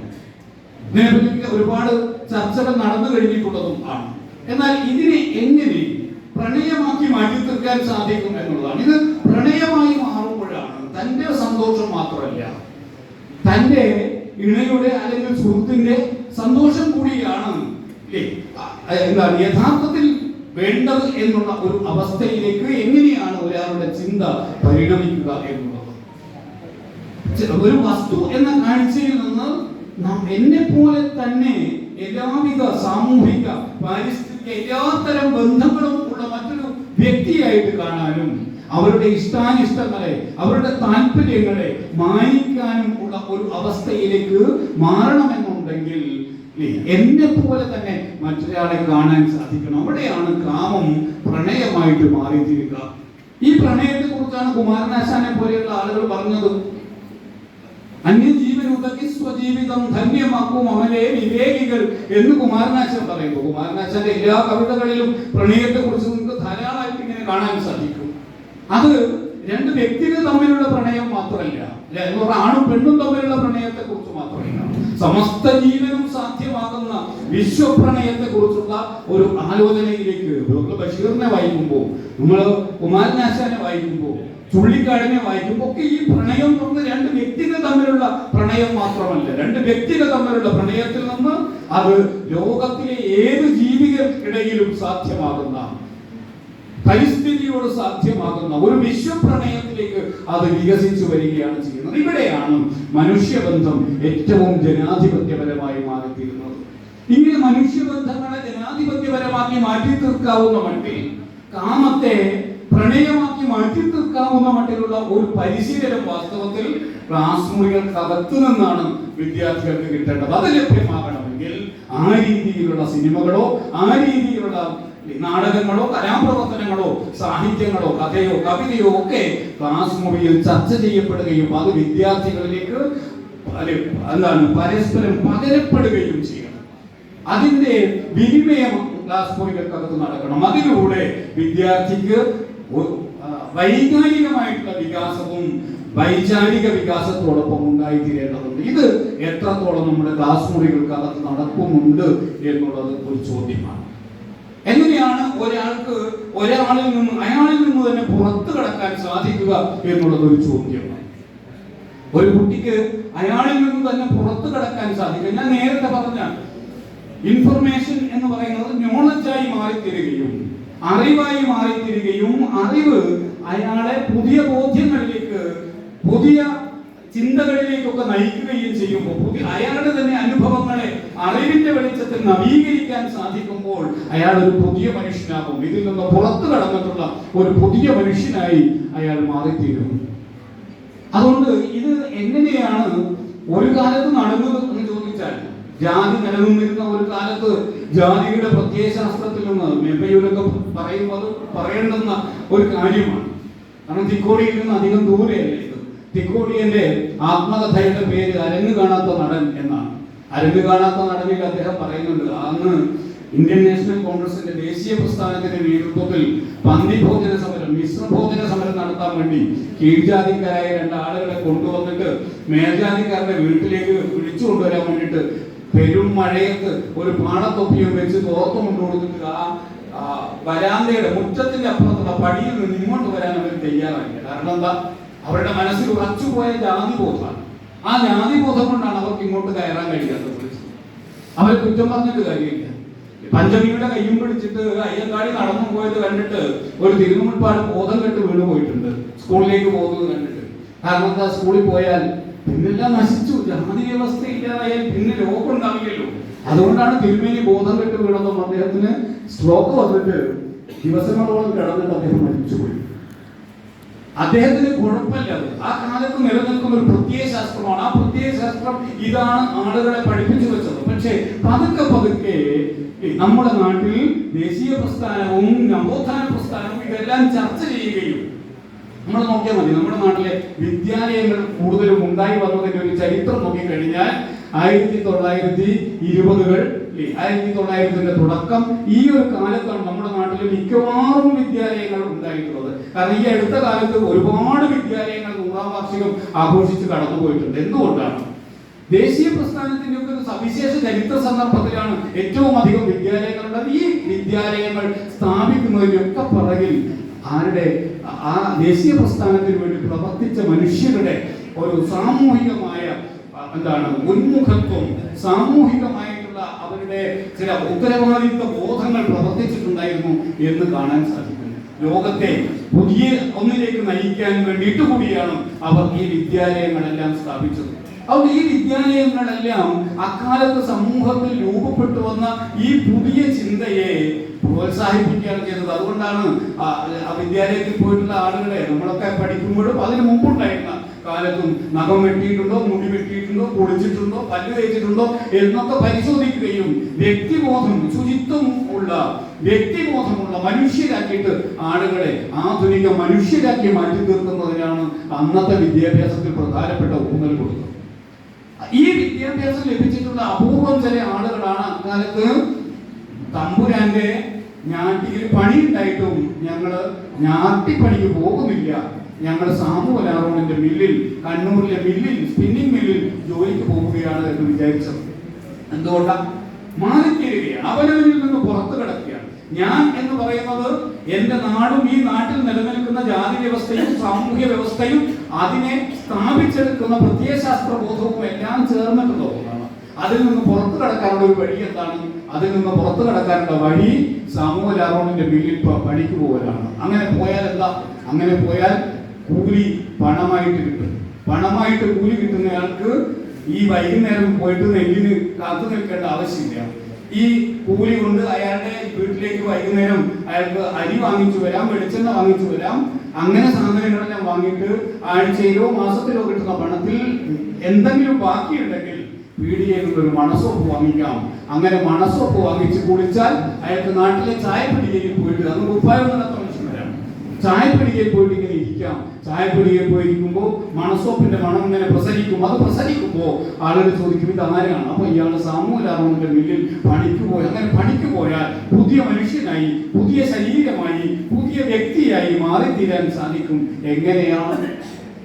ആ കാലത്തെ ദേശീയ പ്രസ്ഥാനം, നവോത്ഥാന പ്രസ്ഥാനം അതിനെ പ്രസരിപ്പിച്ചെടുത്ത, അതിനെ കൂടുതൽ ഉന്മിഷിത്താക്കി മാറ്റിയെടുത്തിട്ടുള്ള നമ്മുടെ ഇവിടത്തെ വിദ്യാലയങ്ങളും കൂടി ചേർന്നിട്ടാണ് ഈ അവനവനിൽ നിന്ന്, അവനവന്റെ വ്യവസ്ഥയിൽ നിന്ന് പുറത്തേക്ക് കടക്കുന്ന മനുഷ്യന്മാരെ ഉണ്ടാക്കി തീർത്തത്. ഈ മനുഷ്യരാണ് തുടർന്ന് അങ്ങോട്ടുള്ള ചരിത്രത്തിൽ മുമ്പിൽ നടന്നിട്ടുള്ള മനുഷ്യർ എന്ന് ചരിത്രം പരിശോധിച്ചാൽ നമുക്ക് കാണാൻ സാധിക്കും. അപ്പൊ നമ്മൾ എത്ര ആളുകളെ ഇങ്ങനെ അവനവനിൽ നിന്ന് പുറത്തു കടക്കാൻ സാധിക്കുന്ന, എന്നെയും നിങ്ങളെയും എല്ലാം ചൂടുന്നു നിൽക്കുന്ന സാമൂഹ്യ വ്യവസ്ഥ, നമ്മളെ ചൂടുന്നു നിൽക്കുന്ന ചില പ്രത്യയശാസ്ത്ര ബോധങ്ങൾ, ഇതിൽ നിന്നൊക്കെ പുറത്തു കടക്കാൻ കഴിയുന്ന എത്ര മനുഷ്യരെ നമ്മുടെ വിദ്യാഭ്യാസ പ്രക്രിയക്കിടയിൽ ഉണ്ടാക്കിയെടുക്കാൻ നമുക്ക് സാധിക്കുന്നു എന്നത് ഒരു ചോദ്യമാണ്. ഇങ്ങനെയൊക്കെയാണ് വിദ്യാഭ്യാസം സർഗാത്മകമായി തീരുക. ഇങ്ങനെയൊക്കെയാണ് വിദ്യാഭ്യാസം സൗന്ദര്യാത്മകമായി മാറി തീരുക. ഈ അവബോധത്തിൽ നിന്ന് പുതിയ ബോധത്തിലേക്ക് എത്തിച്ചേരുമ്പോഴാണ്, പുതിയ ലോകത്തെ പുതിയ അനുഭവങ്ങളെയൊക്കെ കാണുമ്പോഴാണ് ഈ മനുഷ്യർക്ക് ഞങ്ങൾ നവീകരിക്കപ്പെട്ടതിന്റെ ആഹ്ലാദം ഉണ്ടായിത്തീരുക.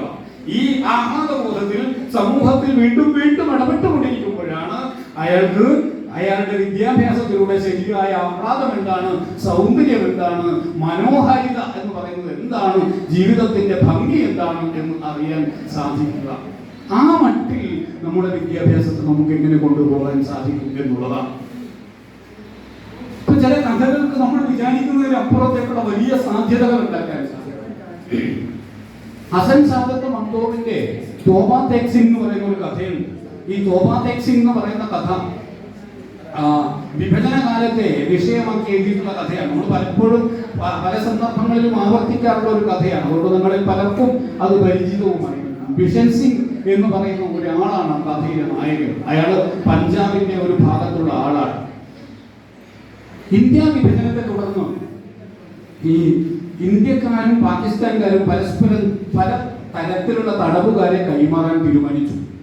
ലാഹോറിലെ ഒരു മാനസികാരോഗ്യ കേന്ദ്രത്തിൽ കഴിയുന്ന മനോരോഗമുള്ള മനുഷ്യരെ പരസ്പരം കൈമാറുകയാണ്. ഇന്ത്യയിലെ മനോരോഗികളെ ഇന്ത്യക്ക് കൊടുക്കുന്നു, പാകിസ്ഥാനിലെ മനോരോഗികളെ പാകിസ്ഥാന് കൊടുക്കുന്നു. ഇത് കൈമാറ്റം ചെയ്യുന്നത് ലാഹോറിനടുത്തുള്ള ഇന്ത്യയും പാകിസ്ഥാനും തമ്മിലുള്ള നിയന്ത്രണ രേഖകൾ അടുത്ത് വെച്ചിട്ടാണ്. രണ്ട് രാജ്യത്തിന്റെയും അതിർത്തിയിൽ വെച്ച്.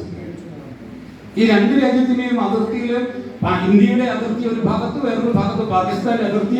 ഇത് രണ്ട് മുള്ളുവേലിക്കുമിടയിൽ ആരുടേതുമല്ലാതെ ഒരു നോമാൻസ് ലാൻഡ് ഇങ്ങനെ കിടക്കുകയാണ്. ആരുടേതുമല്ലാത്ത ഒരു ഭൂമി.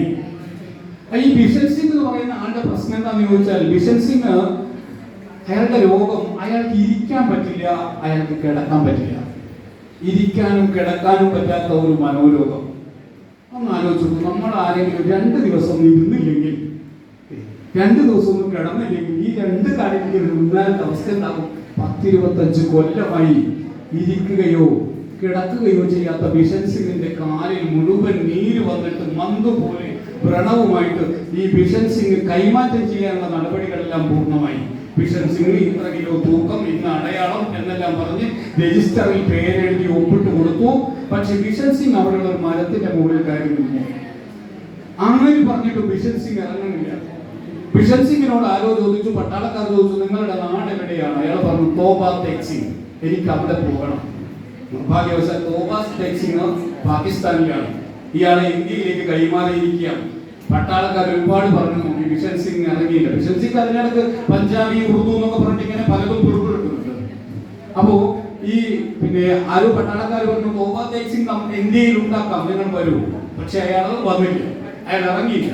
പിന്നെ പട്ടാളക്കാരുടെ തിരക്കിനിടയിൽ എപ്പോഴും ഇയാളെ കാണാൻ കഴിയും.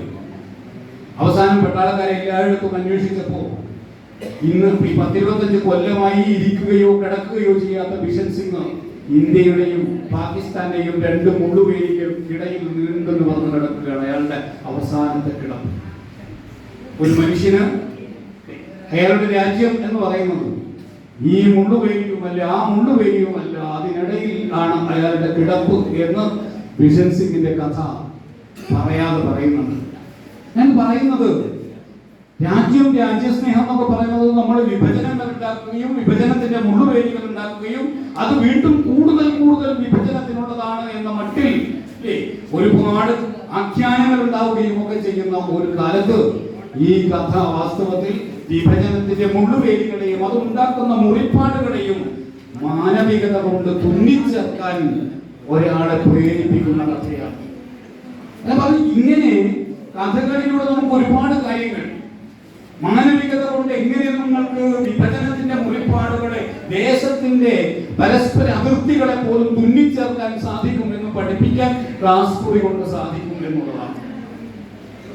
ഞാൻ നേരത്തെ സൂചിപ്പിച്ചതുപോലെ കാമത്തെ പ്രണയമാക്കി മാറ്റി തീർക്കാൻ സാധിക്കും എന്നുള്ളതാണ്. പക്ഷേ ഇതൊക്കെ എത്രത്തോളം നമ്മുടെ ക്ലാസ് മുറികളിൽ നടക്കുന്നു, നടത്താൻ സാധിക്കുന്നു എന്നുള്ളത് ഒരു വലിയ ചോദ്യമാണ്. ഇപ്പൊ തന്നെ 10-40 മിനിറ്റായി ഞാൻ അവസാനിപ്പിക്കുകയാണ്.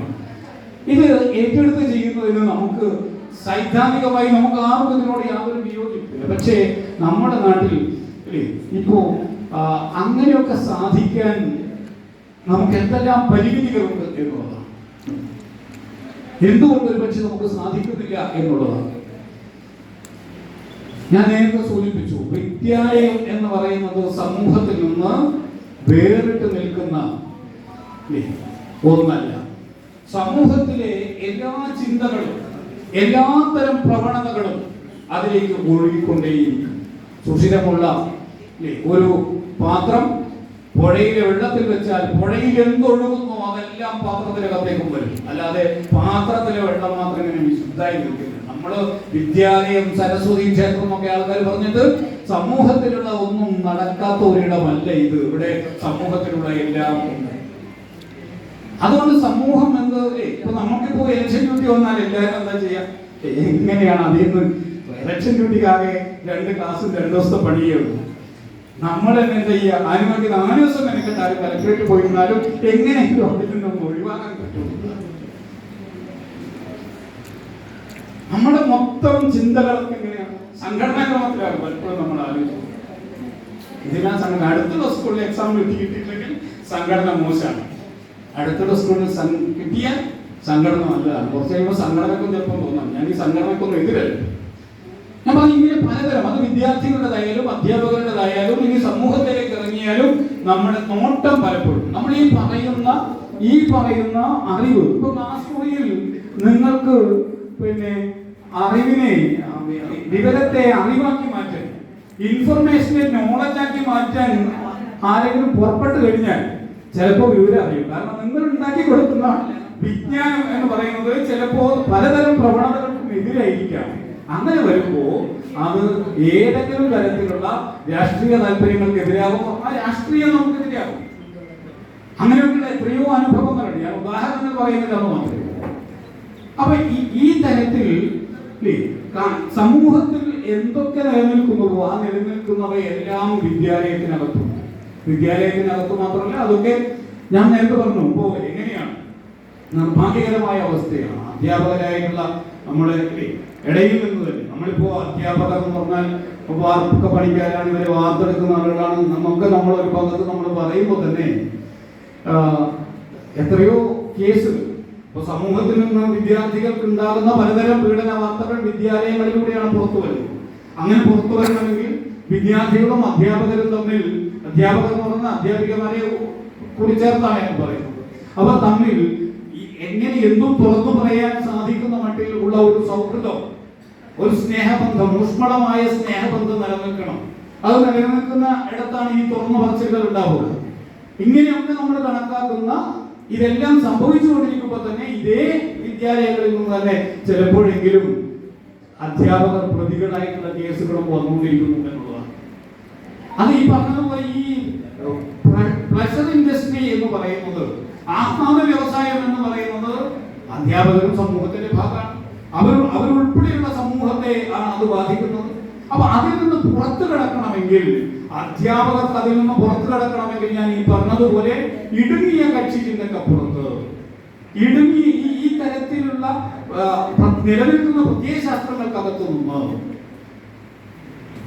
പുതിയ വ്യവസായങ്ങൾ വളർത്തിക്കൊണ്ടുവരുന്ന ആഹ്ലാദത്തിന്റെ വ്യവസായത്തിൽ നിന്ന് ഒക്കെ വേറിട്ട് നിൽക്കാൻ മാത്രമുള്ള ഒരു പ്രേരണ, അതിനേക്കാൾ ഉന്നതനാണ് ഞാൻ എന്ന്, സഹ്യനേക്കാൾ തലപ്പൊക്കം, നിളയേക്കാളും ആർദ്രത എന്ന് പി കുഞ്ഞിരാമൻ നായരെ കുറിച്ചിട്ട് ആറ്റൂര്യ പറഞ്ഞിട്ടുള്ളത്. അങ്ങനെ ഒരാളാണ് ഞാൻ എന്ന്, സഖ്യനേക്കാൾ തലപ്പൊക്കമുള്ള, നിളയേക്കാളും ആർദ്രതയുള്ള അധ്യാപകനാണ് ഞാൻ എന്ന് അധ്യാപകന്റെ ഒരു സംസ്കാരത്തെ മുൻനിർത്തി ഇന്നോളമുള്ള ഈ അധ്യാപക വൃത്തിയിൽ നിന്ന് നമ്മൾ കേട്ടിട്ടുള്ള നന്മകളെയും ഉത്തരവാദിത്ത ബോധങ്ങളെയും ഒക്കെ നിലനിർത്തി അങ്ങനെ ഒരു ആത്മബോധം ഉണ്ടാക്കിയെടുക്കാൻ കഴിയണം. അതൊരാൾക്ക് ഒറ്റയ്ക്ക് കഴിയുന്ന പ്രവൃത്തിയല്ല. അതാണ് പറഞ്ഞത്, അവിടെ സമൂഹം കൂടി അങ്ങനെ ആകുമ്പോൾ മാത്രമേ അധ്യാപകരിൽ അത് ഉണ്ടാവുകയുള്ളൂ. അങ്ങനെ നിൽക്കുമ്പോൾ മാത്രമേ ആഹ്ലാദ വ്യവസായത്തിന്റെ പ്രത്യയശാസ്ത്രത്തിൽ നിന്ന് ഈ പറയുന്ന ഇടുങ്ങിയ കക്ഷി രാഷ്ട്രീയ ബോധങ്ങളിൽ നിന്നൊക്കെ മാറിയിട്ട് ഈ പറയുന്ന വിജ്ഞാന ഉൽപാദനം നടത്തുന്ന, അതിലൂടെ വിദ്യാർത്ഥികളെ നവീകരിച്ചെടുക്കുന്ന, അവരെ സൗന്ദര്യാത്മക ബോധമുള്ളവരാക്കി മാറ്റി തീർക്കുന്ന മട്ടിലുള്ള ഒരു റോളിലേക്ക്, ഒരു പദവിയിലേക്ക് അധ്യാപകർക്ക് ഉയർന്നു വരാൻ സാധിക്കുകയുള്ളൂ. അപ്പൊ ഞാൻ പറയുന്നത്, നിലവിലിരിക്കുന്ന ഈ അവസ്ഥ തന്നെ ഒരു പക്ഷേ അതിന് വിഘാതമാണ് എന്നുള്ളതാണ്. ഇനി നമ്മൾ കുറച്ചും കൂടി ക്ലാസ് മുറികൾക്കകത്ത് വിദ്യാലയത്തിനകത്തേക്ക് വന്നു കഴിഞ്ഞാൽ, ഒരു വിദ്യാലയത്തിൽ ഇപ്പൊ എന്തെല്ലാം കാര്യം നോക്കണം.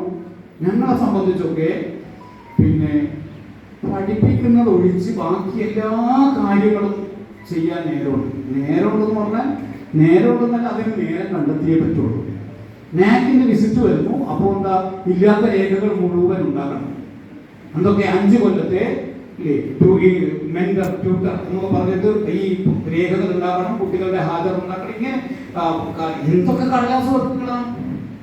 ഇരുന്ന് ഈ കടലാസ് വർക്ക് ചെയ്യാൻ മാത്രമേ പണിയൂ. അത് കഴിയുമ്പോഴത്തേക്ക് വേറെ എന്തെങ്കിലും വരും. നമ്മള് വിദ്യാലയങ്ങളിലേക്ക് വന്നാൽ സ്ഥിതി വ്യത്യസ്തമാണോ? അല്ല. ഉഡൈസ് കഴിയുമ്പോഴത്തേക്ക് വേറെ ഉഡൈസ് വരും. ഇങ്ങനെ ഇതെല്ലാം കയറ്റി വിട്ടിട്ട് അപ്പൊ കഴിയുമ്പോഴത്തേക്ക് ചിലപ്പോ LP UP ഒക്കെ ആണെങ്കിൽ എന്യൂമറേഷൻ ഉണ്ടാകും, ഇതിന് പോകണം. ഇങ്ങനെ എന്തെല്ലാം ക്ലറിക്കൽ ജോലികളാണ്. അധ്യാപനത്തെക്കാളേറെ ക്ലറിക്കൽ ജോലികൾ ചെയ്യേണ്ടുന്ന അവസ്ഥയിലൂടെ ഇപ്പോൾ അധ്യാപകർ കടന്നു പോകും. ഇതിനിടയിൽ വേണം എത്ര കുട്ടികളാ? +2 ക്ലാസ്സിനാണെങ്കിൽ 65 കുട്ടികളുണ്ട്. ഈ 65 കുട്ടികളുടെ സൗകര്യാത്മക വിദ്യാഭ്യാസം എവിടെ നിന്ന് നോക്കാനാണ്? അവർ എഴുതി കൊണ്ടുവരുന്നത് പോലും നോക്കാൻ നേരമില്ലാത്ത മട്ടിൽ ക്ലാസ് മുറികളിലെ കുട്ടികളുടെ എണ്ണം അതിനനുസരിച്ചാകട്ടെ. അധ്യാപക വിദ്യാർത്ഥി അനുപാതം ആ രീതിയിലാവുമ്പോഴല്ലേ വിദ്യാർത്ഥികളെ വ്യക്തിപരമായി ശ്രദ്ധിക്കാൻ അധ്യാപകർക്ക് കഴിയുള്ളൂ. അത് നിലനിൽക്കുന്നുണ്ടോ? ഇനി പഠിപ്പിക്കുക എന്ന് മാത്രമുള്ള ഒരു തൊഴിൽ അത് മാത്രമായിട്ട് ചെയ്യാൻ അങ്ങനെ ഒരു അവസ്ഥ എത്രത്തോളം നിലനിൽക്കുന്നു എന്നുള്ളതൊരു ചോദ്യമാണ്. അപ്പൊ ഈ തരത്തിലുള്ള നിരവധി പ്രശ്നങ്ങൾ വിദ്യാലയത്തിനകത്ത് നിലനിൽക്കുകയാണ്. ഇതിന്റെ ഒക്കെ ഇടയിൽ നിന്നിട്ടാണ് നമ്മൾ ഈ സർഗാത്മക വിദ്യാഭ്യാസത്തെ കുറിച്ച്, സൗന്ദര്യാത്മക വിദ്യാഭ്യാസത്തെ കുറിച്ച് ചർച്ച ചെയ്യുന്നത്. അത് വെറും ചർച്ചയല്ല. ഇതിനിടയിലും കേരളത്തിലെ അധ്യാപകർ അവർക്ക് കഴിയുന്നത്ര രീതിയിൽ ഈ പരിമിതികൾക്കിടയിൽ നിന്ന് നിർവഹിച്ചുകൊണ്ടിരിക്കുന്നുണ്ട്. പക്ഷേ ഇന്നത്തെ ഒരു ചരിത്ര സന്ദർഭം ഞാൻ അവസാനിപ്പിക്കും. ഇന്നത്തെ ഒരു ചരിത്ര സന്ദർഭം മുൻകാലങ്ങളിൽ ഇല്ലാത്തതുപോലെ ഏറ്റവും കൂടുതലായി സൗന്ദര്യാത്മക വിദ്യാഭ്യാസത്തെ കുറിച്ചുള്ള ചർച്ചയെ ആവശ്യപ്പെടുന്ന ഒരു സന്ദർഭമാണ്. അതിന്റെ കാരണം ഒന്ന്, ഞാൻ ഇപ്പൊ പറഞ്ഞതുപോലെ അതിപ്പോ എല്ലായിടത്തും ചർച്ച ചെയ്യുന്നത് കൊണ്ട് ഞാൻ അതിലേക്ക് വരുന്നില്ല. ലഹരിയുടെ ഉപയോഗം എന്ന് പറയുന്നത് കുട്ടികളെയൊക്കെ അങ്ങനെ വ്യക്തിപരമായി ശ്രദ്ധിച്ചാൽ മാത്രമേ, എന്തുകൊണ്ടാണ് ഒന്നാമത്തെ പീരീഡ് ക്ലാസ്സിൽ വരുന്ന കുട്ടികൾ ഡെസ്കിന്റെ മേലെ തലയും വെച്ചിട്ട് ഇങ്ങനെ ഇരിക്കുന്നത് എന്ന്, അങ്ങനെ ഇരുന്നാൽ എന്താ അത്രയും ശല്യം കുറഞ്ഞു കിട്ടിയല്ലോ എന്നൊരു ടീച്ചർ വിചാരിച്ചാൽ ആ കുട്ടി അതിനേക്കാൾ ഭയാനകമായ അവസ്ഥയിലേക്ക് പോകും. മറിച്ച് വിളിച്ചു ചോദിച്ചാൽ കുട്ടി പറയാ എന്താണെന്ന്, ഞാൻ രാവിലെ ഒന്നും കഴിച്ചിട്ടില്ല അതുകൊണ്ടാണ് എന്ന് പറയും. പക്ഷേ 3-4 ദിവസം ഇങ്ങനെ കാണുമ്പോൾ ഏതെങ്കിലും ഒരു ടീച്ചർക്ക് തോന്നും എന്നാലും അത് അങ്ങനെയല്ലല്ലോ, എന്തോ ഒരു കുഴപ്പമുണ്ടല്ലോ. അങ്ങനെ നിങ്ങൾ നോക്കിയാൽ ഒരു കാര്യം മനസ്സിലാകും, ഇവൻ അന്ന് അല്ലെങ്കിൽ തലേ ദിവസം എന്തോ ലഹരി ഉപയോഗിക്കുന്നുണ്ട്. അതാണ് ആ കിടപ്പിന്റെ, അത് അയാളുടെ കണ്ണിൽ നോക്കിയാൽ അറിയാൻ കഴിയും. അപ്പോഴാണ് ഈ കുട്ടി മാത്രമല്ല ആ കുട്ടിയുമായി ബന്ധപ്പെടുന്ന മറ്റു കുറേ ആളുകൾ കൂടി രക്ഷപ്പെടുന്ന ഒരു സാഹചര്യം ഉണ്ടായിത്തീരുന്നത്. ഇത് നിങ്ങൾ ഒന്ന് പിറകിലേക്ക് നോക്കിയാൽ ഈ വർഷം മാത്രമല്ലല്ലോ ഡെസ്കിൽ തലവെച്ചിരിക്കുന്ന കുട്ടികൾ ഉണ്ടായിട്ടുള്ളത്, കഴിഞ്ഞ വർഷം ഉണ്ടായിട്ടുണ്ടല്ലോ. കഴിഞ്ഞ വർഷം ഉണ്ടായ കുട്ടിയും ഈ വർഷം ഉണ്ടായ കുട്ടിയും തമ്മിൽ എന്തെങ്കിലും ബന്ധമുണ്ടോ എന്ന് ചോദിച്ചാൽ അവർ ഇന്ന് ഹൈസ്കൂളിൽ നിന്ന് ഇവിടെ വന്നിട്ടുള്ള ആളുകളാണ്. അവിടെ നിങ്ങൾ അന്വേഷിച്ചാൽ അവരെല്ലാവരും ഒരു പ്രത്യേക ട്യൂഷൻ സെന്ററിൽ പോയിട്ടുള്ള ആളുകളാണ്. അപ്പൊ ആ ട്യൂഷൻ സെന്റർ കേന്ദ്രീകരിച്ച് കഴിഞ്ഞ കുറച്ചു കാലമായി ഈ കച്ചവടം നടന്നുകൊണ്ടിരിക്കുന്നു. ഇത് സംഭവിച്ച കാര്യമാണല്ലോ ഞാൻ പറയുന്നത്. ഇങ്ങനെയൊക്കെ നമുക്ക് പ്രവർത്തിക്കാൻ സാധിക്കും, ഇങ്ങനെയൊക്കെ ചിലത് തിരിച്ചറിയാൻ സാധിക്കും. അങ്ങനെ ഉള്ള ഒരു ഇടപെടൽ നമുക്ക് ആവശ്യമാണ്. ഇതെല്ലാം സാധ്യമാകുന്നത് ഈ ലഹരി പോലും ഞാൻ നേരത്തെ പറഞ്ഞ ആഗോള മുതലാളിത്തം ഒരു തരത്തിൽ പ്ലഷർ ഇൻഡസ്ട്രി എന്ന് പറയുന്നതിനെ വികസിപ്പിച്ചെടുക്കുന്നതിന്റെ മൂലധനം കൂടുതൽ കൂടുതൽ കേന്ദ്രീകരിക്കുന്നതിന് വേണ്ടി, പെരുപ്പിച്ചെടുക്കുന്നതിന് വേണ്ടി ലോകത്ത് നടക്കുന്ന പ്രവർത്തനങ്ങളുടെ ഭാഗം കൂടിയാണ്. അല്ലാതെ ഇവിടെ ഉണ്ടാകുന്ന ഒരു കേവലമായ പണ്ടത്തെ പോലത്തെ ഒരു കള്ളു കച്ചവടത്തിന്റെ ഭാഗം മാത്രമല്ല ഇന്നത്തെ ഈ ലഹരി നെറ്റ്വർക്ക് എന്ന് പറയുന്നത്. ഞാൻ അതിനെ കുറിച്ചല്ല പറയുന്നു, അത് ധാരാളമായിട്ട് ഇപ്പൊ ചർച്ച ചെയ്തുകൊണ്ടിരിക്കുകയാണ്. ഇന്നിപ്പോ ലോക സർവകലാശാലകളെല്ലാം ഇവിടേക്ക് വരികയാണ്. നമ്മുടെ സർവകലാശാലകളൊക്കെ പുറത്തേക്ക് പോകും എന്നാണ് നമ്മൾ കരുതുന്നത്. അതുകൊണ്ട് തന്നെ മത്സരം കൂടി വരുന്ന ഒരു കാലത്ത് എന്തിനാണ് നമ്മുടെ വിദ്യാഭ്യാസം എന്ന് ചോദിച്ചാൽ ഇപ്പൊ നമുക്ക് എല്ലാവർക്കും A+, വിദ്യാലയങ്ങൾക്ക് പിടിച്ചു നിൽക്കണമെന്നുണ്ടെങ്കിൽ വിദ്യാഭ്യാസം എന്ന് പറയുന്നത് ഈ മൂല്യങ്ങളൊക്കെ നമ്മൾ നേരത്തെ പറഞ്ഞ സൗന്ദര്യാത്മകതയും സർഗാത്മകതയും ഒക്കെ പോയിട്ട് ഏറ്റവും മികച്ച പ്രോഡക്റ്റുകൾ ഉണ്ടാക്കുകയാണ്. ഈ പ്രോഡക്റ്റുകൾ എന്ന് പറയുന്നത് ഏറ്റവും കൂടുതൽ A+ കിട്ടുന്ന ആളുകളാണ്. അപ്പൊ ഈ A+ന്റെ മേലെ നമ്മൾ ശ്രദ്ധിക്കുമ്പോൾ നമുക്ക് എന്ത് വേണ്ട, നമുക്ക് ഈ പറയുന്ന വിജ്ഞാനമൊന്നും വേണ്ട, വിവരം ഉണ്ടായാൽ മതി, അത് ടെസ്റ്റ് ചെയ്യുന്നത് പരീക്ഷിച്ച് ആ രീതിയിൽ അങ്ങനെയാണ് കുട്ടികളെ അതിലേക്ക് രൂപപ്പെടുത്തിയെടുക്കേണ്ടത്. ഈ മത്സരാധിഷ്ഠിതമായിട്ടുള്ള ഒരു കമ്പോളമായി വിദ്യാഭ്യാസത്തിന്റെ മേഖല മാറുകയാണ്. ലോക സർവകലാശാലകളെല്ലാം ഇങ്ങോട്ടേക്കും അങ്ങോട്ടേക്കൊക്കെ പോയിക്കൊണ്ടിരിക്കുന്ന സന്ദർഭത്തിൽ ഈ മത്സരം കൂടി വരാനാണ് സാധ്യത. കൂടി വരിക എന്ന് മാത്രമല്ല, അവിടെ വേറൊരു കാര്യം കൂടിയുണ്ട്. നമ്മൾ ഈ പറഞ്ഞ കാര്യങ്ങളെല്ലാം സാധ്യമാകണമെങ്കിൽ മാതൃഭാഷയിലൂടെ മാത്രമേ നമുക്ക് ഈ അറിവിനെ ഈ പറഞ്ഞതുപോലെ അവരവന്റെ സാമൂഹിക പരിസരവുമായി ഇണക്കി ചേർക്കാൻ ഏറ്റവും അധികം സാധിക്കുക അവരവരുടെ സംസ്കാരം, അവരവരുടെ ഭാഷ അതിലൂടെ കൂടിയാണ്. ആ മാതൃഭാഷാ വിദ്യാഭ്യാസം കൂടി ഒരു ഭാഗത്ത് ശക്തിപ്പെട്ടു വരേണ്ടതുണ്ട്. ഇനി വിദേശ സർവകലാശാലകളൊക്കെ വരുമ്പോൾ ഈ മത്സരം കൂടി വരും എന്ന് ഞാൻ പറഞ്ഞു. നമ്മൾ നേരത്തെ ഇടശ്ശേരിയുടെ ഒരു കവിതയുണ്ട്. ലോകം ഇന്നൊരു തറവാടായി വരമ്പുകൾ കാണാതായി, പ്രകടോത്സാഹം നീ ഒഴുകിയിടരുതേ വയലാം വയലാകവേ എന്നാണ്. ലോകത്തിന്റെ സാംസ്കാരികമായ സാമൂഹികമായ അതിർത്തികളില്ലാതെ, രാഷ്ട്രത്തിന്റെ രാഷ്ട്രീയമായ അതിർത്തികൾ പോലും ഇല്ലാതെ ലോകത്തെ മുഴുവൻ ഉഴുതുമറിക്കുന്ന ഒരു വലിയ ആഗോളത വരികയാണ്. അതിന്റെ മുമ്പിൽ നിന്നിട്ടാണ് കവി പറഞ്ഞത്. അത് വന്നു കഴിഞ്ഞു, ഇനി നമുക്കത് പറയാൻ കഴിയില്ല. പുതിയ കാലത്ത് കുട്ടികൾ പാടുന്ന ഒരു പാട്ട് എന്താണ്? പിന്നെ ഞാൻ കേട്ടിട്ടുള്ള ഒരു പാട്ട്, കോളേജിലെ കുട്ടികളൊക്കെ പാടുന്ന ഒരു പാട്ട്, അലോഷി പാടുന്ന ഒരു പാട്ടുണ്ട്. എന്താണ്? എങ്കിലും തുടഞ്ഞു പോയിടാം നമുക്ക് കൂടി അൻപു തീർത്ത തോണിയുണ്ടെടി എന്ന് പറയും.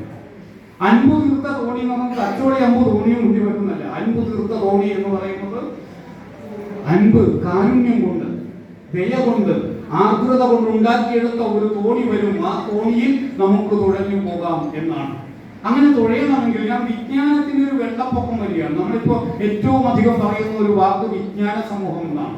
നോളജ് സൊസൈറ്റിയാണ്. എന്താ ഈ നോളജ് സൊസൈറ്റി എന്ന് പറഞ്ഞാൽ? നോളജ് സൊസൈറ്റി എന്ന് പറഞ്ഞാൽ എല്ലാവർക്കും എന്താണ് എന്തിനോ പ്രതിഭാസമൊക്കെ ചർച്ച ചെയ്യുന്ന, അല്ലെങ്കിൽ രാമൻ ഇഫക്റ്റ് ചർച്ച ചെയ്യുന്ന ഒരു സമൂഹത്തെ അല്ല നമ്മൾ നോളജ് സൊസൈറ്റി എന്ന് പറയുന്നത്. നമ്മുടെ അറിവുകൾ അപ്ലിക്കേഷനുകളായി മാറുക, അവ പ്രയോഗങ്ങളായി മാറിത്തീരുക, അവ സാങ്കേതിക വിദ്യകളായി മാറിത്തീരുക. ആ പ്രയോഗം ഒരു പുതിയ സാമൂഹ്യ നിർമ്മിതിയിലേക്ക് നമ്മെ നയിക്കുക. അങ്ങനെ നോളജിന്റെ ബലത്തിൽ, അതുണ്ടാക്കുന്ന ടെക്നോളജിയുടെ ബലത്തിൽ ജീവിക്കുന്ന ഒരു സമൂഹത്തെയാണ് നോളജ് സൊസൈറ്റി എന്ന് പറയുക. അവിടെ എല്ലാവരും അറിവുള്ള ആളുകൾ ആവണമെന്ന് നിർബന്ധമൊന്നുമില്ല. അവിടെ ഞാൻ പറഞ്ഞത്, ഇങ്ങനെ ഈ അറിവ് പലപ്പോഴും നേരത്തെ പറഞ്ഞ വിവരമായിരിക്കും, ഇൻഫർമേഷൻ ആയിരിക്കും. ആ ഇൻഫർമേഷനെ പുറത്ത് ജീവിക്കുന്ന ആളുകൾ, അതുകൊണ്ട് വലിയ ടെക്നോക്രാറ്റ് ആയിട്ടുള്ള ഒരാളായിരിക്കാം. അയാൾക്ക് പിന്നെ വിമാനം ഉണ്ടാക്കാനാവാം, റോക്കറ്റ് ഉണ്ടാക്കാനാകാം, അല്ലെങ്കിൽ വലിയ കമ്പ്യൂട്ടർ പ്രോഗ്രാം ചെയ്യാൻ അറിയാം, ഹാക്ക് ചെയ്യാൻ അറിയാം. ഇതൊക്കെ അറിയാവുന്ന ഒരുത്തൻ നേരത്തെ പറഞ്ഞതുപോലെ നമ്മൾ സൗന്ദര്യാത്മക വിദ്യാഭ്യാസവും അതുപോലെ സർഗാത്മകമായ വിദ്യാഭ്യാസവും അയാൾക്ക് കിട്ടിയിട്ടില്ലെങ്കിൽ, വൈകാരിക വിദ്യാഭ്യാസം കിട്ടിയിട്ടില്ലെങ്കിൽ, ആ വികാസം ഉണ്ടായിട്ടില്ലെങ്കിൽ ഏറ്റവും അപകടകാരിയായി മാറുന്നതും അയാൾ തന്നെയായി ആയിരിക്കും എന്നുള്ളതിന് ധാരാളം ദൃഷ്ടാന്തങ്ങൾ നമ്മുടെ മുമ്പിൽ ഉണ്ട്. അങ്ങനെ ഒരു മത്സരം വരാൻ പോവുകയാണ്. ഇനി ഇത് മാത്രമല്ല, നോളജ് സൊസൈറ്റി പ്രൊമോട്ട് ചെയ്യുക എപ്പോഴും എന്താണ്? അപ്ലിക്കേഷന്റെ തലത്തിലേക്ക്, ടെക്നോളജിയുടെ തലത്തിലേക്ക് നമുക്ക് വികസിപ്പിക്കാൻ സാധിക്കുന്ന അറിവുകളെ ഇനി വേണ്ടു. അല്ലാത്ത അറിവുകളൊന്നും വേണ്ട. അപ്ലിക്കേഷൻ തലത്തിലേക്ക്, പ്രയോഗത്തിലേക്ക് പോകുന്ന അറിവുകൾ മാത്രം മതി, അല്ലാത്ത അറിവ് വേണ്ടതില്ല. അതിനാൽ അങ്ങനെ ബേസ് ചെയ്താണല്ലോ നോളജ് സൊസൈറ്റി ഉണ്ടാവുക. അപ്പൊ ഈ സാഹിത്യം വേണ്ട, അതിനെന്താ ഇത്ര വലിയ അപ്ലിക്കേഷൻ ഉള്ളതാണ്? അതിന് അപ്ലിക്കേഷൻ ധാരാളം. ഒരു പക്ഷേ ഈ സമൂഹത്തിലാണ് ഏറ്റവും അധികം സൗന്ദര്യാത്മകമായിട്ടുള്ള വിദ്യാഭ്യാസത്തിന് സഹായകമായി തീരുന്ന വിഷയങ്ങൾ ആവശ്യമുള്ളത്. അപ്പോഴേ നേരത്തെ പറഞ്ഞ ഒരു പെർഫെക്റ്റ് മനുഷ്യനെ, മൂല്യബോധമുള്ള മനുഷ്യനെ, ജനാധിപത്യ ബോധമുള്ള മനുഷ്യനെ, സാമൂഹ്യ ജീവിയായ മനുഷ്യനെ, മെച്ചപ്പെട്ട മനുഷ്യനെ ഉണ്ടാക്കാൻ സാധിക്കൂ എന്നുള്ളതാണ്. ഇനി ഒരേ തരം നോളജ് തന്നെ ലോകത്തെല്ലായിടത്തും ഉണ്ടാവുകയും അത് ടെക്നോളജിയായി പ്രയോഗമായി തിരിച്ചു വരികയും ചെയ്താൽ സംഭവിക്കുന്ന എന്താണ്? എല്ലായിടത്തും ഒരേ ടെക്നോളജി, ഒരേ പ്രയോഗം എന്ന് പറഞ്ഞാൽ ലോകത്തെല്ലായിടത്തും ഒരറിവ്, അതിന്റെ ഒരു പ്രയോഗം, ആ പ്രയോഗം എല്ലായിടത്തും ഒരേപോലെയാണ് പ്രവർത്തിക്കുന്നത് എന്ന് പറഞ്ഞാൽ ലോകത്ത് മുഴുവൻ എല്ലാ മനുഷ്യർക്കും ഒരേപോലെയുള്ള ജീവിതമാണ്, ഒരേ ഇല്ലേ എന്താണ് കണ്ടുപിടുത്തം, ഒരേ പ്രോഡക്റ്റ്, ഒരേ ഉപകരണം അത് ലോകത്തെല്ലായിടത്തും ഒരേപോലെ ഉപയോഗിക്കുന്നു. അങ്ങനെയല്ലല്ലോ വേണ്ടത്. നമ്മുടെ പരിസ്ഥിതിക്കനുസരിച്ച്, നമ്മുടെ ചരിത്രപരമായ ആവശ്യത്തിനനുസരിച്ച്, നമ്മുടെ സാമൂഹ്യമായ ആവശ്യത്തിനനുസരിച്ച് അങ്ങനെയുള്ള ഉപകരണങ്ങളാണ്, സാങ്കേതിക വിദ്യയാണ്, അറിവിന്റെ പ്രയോഗമാണ് നമുക്ക് ആവശ്യമായിട്ടുള്ളത്. ഇതാവില്ല ആഫ്രിക്കക്കാരന് വേണ്ടത്. അവിടെ മറ്റൊന്നുണ്ടാകണം. അങ്ങനെ ഉണ്ടാവണം എന്നുണ്ടെങ്കിൽ വിദ്യാഭ്യാസം, ഈ നോളജ് എന്ന് പറയുന്നത്, അറിവ് എന്ന് പറയുന്നത് എന്താണ്? വൈവിധ്യവൽക്കരിക്കപ്പെടണം. ഒരേ അറിവ് തന്നെ, ഒരേ അറിവിനെ തന്നെ വ്യത്യസ്തമായ ചരിത്രത്തിലേക്ക്, വ്യത്യസ്തമായ സാംസ്കാരികതയിലേക്ക്, വ്യത്യസ്തമായ സാമൂഹ്യതയിലേക്ക്, വ്യത്യസ്തമായ പാരിസ്ഥിതികതയിലേക്ക് ആളുകൾക്ക് സംക്രമിപ്പിക്കാൻ കഴിയണം. അങ്ങനെ സംക്രമിപ്പിക്കാൻ സാധിക്കണമെന്നുണ്ടെങ്കിൽ അവരവരുടെ ഭാഷയിൽ അത് വിനിമയം ചെയ്യപ്പെടണം.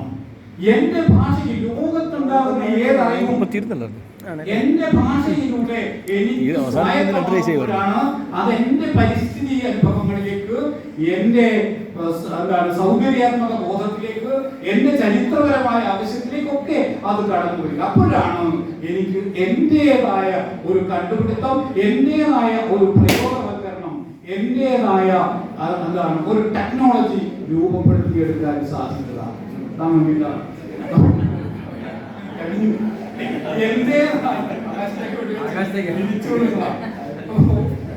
എന്റേതായ ഒരു അറിവിനെ ഉണ്ടാക്കാൻ പറ്റും.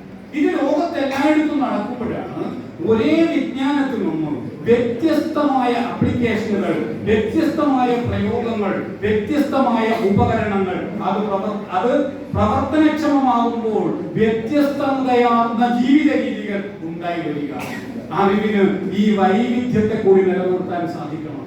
അതൊക്കെ സാധ്യമാകണമെങ്കിൽ സൗന്ദര്യാത്മക വിദ്യാഭ്യാസത്തെ കുറിച്ച്, അതുപോലെ സർഗാത്മകമായ വിദ്യാഭ്യാസത്തെ കുറിച്ച്, മാതൃഭാഷാ വിദ്യാഭ്യാസത്തെ കുറിച്ചൊക്കെ കൂടുതൽ കൂടുതൽ ചർച്ചകൾ നമുക്ക് ആവശ്യമായി വരുന്നു എന്നാണ്. ആഗോളതയുടെ ഭാഗമായി നിൽക്കുന്ന വലിയ വിദ്യാഭ്യാസ വ്യവസായങ്ങൾ വരുമ്പോൾ, അതിനോട് ഏറ്റുമുട്ടേണ്ടി വരുമ്പോൾ നമ്മുടെ വഴി ഇങ്ങനെ അറിവിന്റെ വൈവിധ്യത്തിൽ ഊന്നുന്ന, സർഗാത്മകതയിലും സൗന്ദര്യാത്മകതയിലും ഊന്നുന്ന വഴിയാണെന്ന് ആവർത്തിച്ച് ഉറപ്പിച്ചു പോകാൻ നമുക്ക് കഴിയേണ്ടതുണ്ട്. ആ തരം സംവാദങ്ങൾക്ക് എന്തെങ്കിലും ഒരു പ്രേരണയാകാൻ നമ്മുടെ ഇന്നത്തെ ഈ ആലോചനയ്ക്ക് സാധിച്ചെങ്കിൽ ഏറെ സന്തോഷമെന്ന് മാത്രം സൂചിപ്പിച്ചുകൊണ്ട് നിങ്ങളുടെ ഈ കേൾവിക്കും നന്ദി പറഞ്ഞുകൊണ്ട് ഇന്ന് വിരമിക്കുന്ന എല്ലാ അധ്യാപക സുഹൃത്തുക്കൾക്കും ഊഷ്മളമായ ചുറുചുറുക്കാർന്ന പ്രവർത്തനം അവരുടെ നാട്ടിലും ഉണ്ടാകട്ടെ. ഇനിയും വിദ്യാഭ്യാസവുമായും ഈ വിദ്യാലയവുമായും ഒക്കെ ബന്ധപ്പെട്ട് നിൽക്കാൻ അവർക്കാകട്ടെ എന്നെല്ലാമുള്ള എൻ്റെ ആഗ്രഹം പങ്കുവെച്ചുകൊണ്ട് ഹൃദയപൂർവ്വം നന്ദി, നമസ്കാരം.